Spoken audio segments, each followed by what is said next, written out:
Olá, seja bem-vindo a mais uma videoaula do Instituto Monitor sobre a matéria de língua portuguesa. Hoje vamos falar sobre sujeito e a sua classificação. O sujeito é aquele termo da oração que identifica sobre o que ou de quem se fala. Para nós identificarmos então o sujeito da oração, é importante nós destacarmos o verbo e fazermos essa pergunta ao verbo: o que ou quem? Vejamos esse exemplo. Os jovens adoraram a iniciativa. Vamos destacar o verbo que é adoraram. Quem adora essa iniciativa? Os jovens. Tudo aquilo que responder, então, à pergunta do verbo será o sujeito da oração. Então, no caso aqui, sujeito, os jovens. Agora vamos ver um outro exemplo. As sucessivas manifestações deixaram os empresários preocupados. Verifiquem que o verbo deixaram está em destaque. Agora vamos fazer aquela pergunta: o que deixou os empresários preocupados? A resposta será o sujeito, as sucessivas manifestações. Certo? Tudo bem até aí? Então verifique que nesse sujeito nós temos um termo que ele é mais significativo. Qual é esse termo? Manifestações. A esse termo nós vamos dar o nome de núcleo do sujeito. Então nós temos o sujeito e o núcleo do sujeito, que é a palavra mais importante. Verifique esse exemplo. Os representantes do governo não compareceram ao ato público. Destacando o verbo compareceram, nós vamos fazer a pergunta: quem não compareceu ao ato público? A resposta será o sujeito, os representantes do governo. Observe que aqui também há uma palavra que tem um destaque maior, que é a mais significativa, que será o núcleo do sujeito, que é representantes. Certo? Então nós temos aqui o sujeito e o núcleo do sujeito. O sujeito, ele pode aparecer na oração em diferentes posições. Ele pode vir antes do verbo ou depois do verbo. Como isso acontece?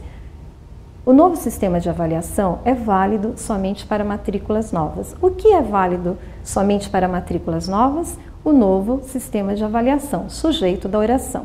Observe que o sujeito, ele está antes do verbo. Nesse caso, então, nós vamos dizer que esse sujeito ele é anteposto. Por quê? Porque ele veio antes do verbo.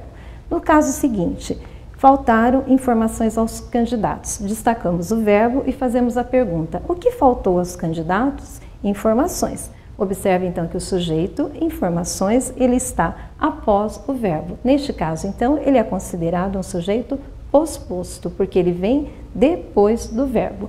Retomando, anteposto quando o sujeito vem antes do verbo e posposto quando o sujeito vem depois do verbo.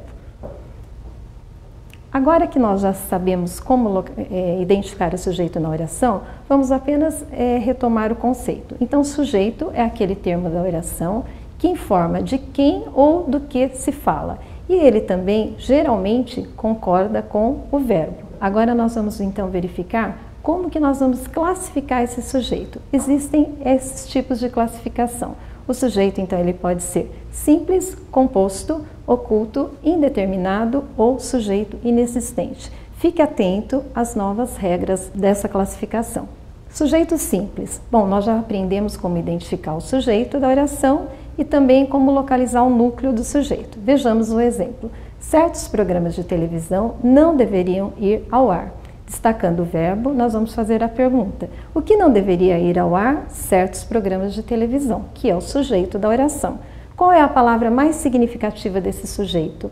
É programas, certo? Então nós percebemos aqui que nós temos um termo que é o mais importante do sujeito. A esse termo nós vamos dar o nome então de núcleo. Se eu tenho apenas um núcleo, esse sujeito vai ser classificado como sujeito simples, ou seja, sujeito simples quando possui somente um núcleo, certo? Vamos verificar agora como ocorre a classificação do sujeito composto. Veja o exemplo: alunos, professores e diretores compareceram à cerimônia. Quem compareceu à cerimônia? Alunos, professores e diretores. Observe que nessa oração nós temos três palavras que são importantes, três palavras significativas. Então esse sujeito vai ser considerado um sujeito composto a partir de duas palavras, a partir de dois núcleos, ele é um sujeito composto. Ficou claro? Verifique. Sujeito oculto ou elíptico. Se eu falasse para vocês, queremos mais, quem quer mais? Aparece essa informação? Não, não aparece. Eu não tenho ali o pronome nós, mas De acordo com a terminação verbal, queremos, nós sabemos que essa ação foi praticada pelo pronome nós. Ele não aparece, mas eu entendo quem praticou essa ação verbal. Por isso que ele é chamado então de sujeito com oculto. Viajarei amanhã. Quem viajará amanhã? Eu. O pronome eu, ele também não aparece na oração, mas de acordo aqui com a terminação verbal, nós sabemos que essa oração se refere ao pronome eu, portanto, considerado também um sujeito oculto. Ele não está na oração, mas pela terminação verbal eu consigo identificar, eu consigo descobrir quem praticou ou quem sofreu aquela ação verbal. Agora verifique que o sujeito indeterminado, ele tem algumas características especiais. O que é então esse sujeito indeterminado? Veja, derrubaram água no chão. Eu destaquei o verbo aqui e fiz a pergunta, quem derrubou água no chão? Não se sabe. Eu tenho essa informação na oração? Eu não tenho essa informação. Por isso mesmo, ele é considerado então um sujeito indeterminado. Observe essa característica. Ele está na terceira pessoa do plural e eu não tenho aqui a informação de quem praticou ou de quem sofreu essa ação verbal. Agora veja, falou-se bem do prefeito. O mesmo caso, eu destaquei o verbo e faço a pergunta. Eu tenho essa informação? Quem falou bem do prefeito? Não se sabe. Também considerado, então, um sujeito indeterminado. Observe que ele pode aparecer de duas formas, tá?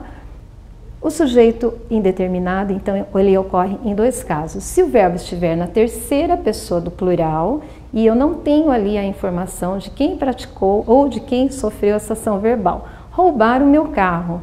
Eu sei quem roubou meu carro?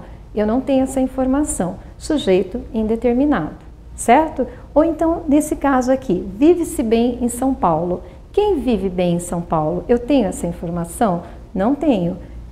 Terceira pessoa do singular, mais o pronome se aqui, que é considerado, então, um índice de indeterminação do sujeito. Então, são os dois casos em que o sujeito indeterminado se apresentam, certo? Ou quando ele está na terceira pessoa do plural e eu não tenho a informação de quem praticou ou quem executou a ação verbal, e quando ele está na terceira pessoa do singular e eu também não tenho essa informação. Continuando, veja a diferença. Sujeito oculto e indeterminado. Quando eu digo assim, somos estudantes, quem são os estudantes? Nós. Tá? Eu não tenho, o pronome nós não aparece na oração, mas pela terminação verbal eu consigo identificar quem praticou essa ação, correto? Enquanto que aqui eu já não tenho essa informação. Falaram bem de você. Quem falou? Eu tenho a informação? Não sei quem falou. Sujeito indeterminado. Oculto eu consigo então identificar pela terminação verbal. O indeterminado eu não tenho essa resposta na oração. Ou não tenho ou não quiseram passar essa informação, correto? Agora nós vamos falar de um outro tipo de sujeito. Esse sujeito também requer um pouco mais de cuidado. Vamos ver. Sujeito inexistente ou oração sem sujeito. As suas características requerem um pouco mais de cuidado, de atenção. Vejam, quando que ele é considerado um sujeito inexistente? Com verbos que indicam fenômenos da natureza, como chover, ventar, trovejar, são verbos impessoais, porque eles são conjugados apenas na terceira pessoa do singular. Eu digo, choveu demais na quinta-feira, ventou durante o dia todo, nevou em Nova York. Esses verbos, então, são considerados impessoais.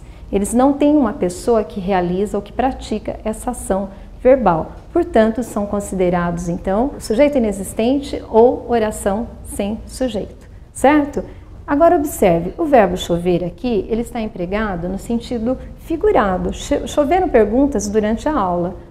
O que choveu durante a aula? Perguntas. Então, nesse caso, eu tenho um sujeito, certo? Um sujeito simples, não é isso? Perguntas. Eu tenho apenas um núcleo, sujeito simples. Vejam que é diferente. Aqui ele está empregado como fenômeno da natureza. Daí eu não tenho sujeito na oração. O verbo haver, sempre que ele for empregado no sentido de existência, ocorrência, acontecimento ou tempo transcorrido, ele será um verbo impessoal. O que isso significa? Ele só vai ser conjugado na terceira pessoa do singular. Ele não vai fazer a concordância e vai ser uma característica de oração sem sujeito. Vejam, haver no sentido de existir. Havia alunos ótimos naquela sala. O verbo fica na terceira pessoa do singular, ele não faz a concordância e eu não tenho sujeito, certo? Ocorrência, houve vários acidentes graves na estrada, houve. Haver no sentido de ocorrer, o verbo vai ficar sempre na terceira pessoa do singular e será uma oração sem sujeito. Haver no sentido de acontecimento, houve muitas brigas durante a partida, é o mesmo caso. Haver no sentido de acontecer, o verbo vai ficar sempre na terceira pessoa do singular e não haverá sujeito. Tempo transcorrido, quando eu vou falar de tempo, não é? Há meses não o vejo. Há meses, também oração sem sujeito. Os verbos ser, estar e fazer também, quando indicarem tempo, condição climática ou distância, serão caracterizados como orações sem sujeito. É 12:30, não tem o sujeito aqui. Estava muito calor ontem, certo? Faz anos que não vou a Natal. O verbo fazer indicando tempo. Daqui até a sua casa são 20 quilômetros. O verbo ser falando de distância, certo? Então são características especiais do verbo. Outros exemplos: amanheceu chovendo, é tarde, são 7 horas, há dias espero uma resposta, está muito frio aqui. Todas essas orações são características de oração sem sujeito. Para ficar claro, vamos fazer uma comparação entre o verbo haver e o verbo existir. Como eu disse a vocês, o verbo haver, no sentido de existir, ele é um verbo impessoal, ou seja, ele não admite sujeito e ele não se flexiona. Ele vai ficar sempre na terceira pessoa do singular. Isto o verbo haver. O verbo existir, ele vai fazer a concordância normal com o sujeito. Vejam, havia 2 antigas árvores na praça. O verbo haver, no sentido de existir, não há sujeito, ele não se flexiona, oração sem sujeito. Ficou claro isso? Agora observe, existiam 2 antigas árvores na praça. O verbo existir, ele vai se flexionar normalmente, ele vai fazer a concordância e haverá um sujeito aqui. O que existia na praça? 2 antigas árvores, certo? Bem, chegamos ao final de mais uma videoaula do Instituto Monitor, da matéria de Língua Portuguesa sobre sujeito e suas classificações.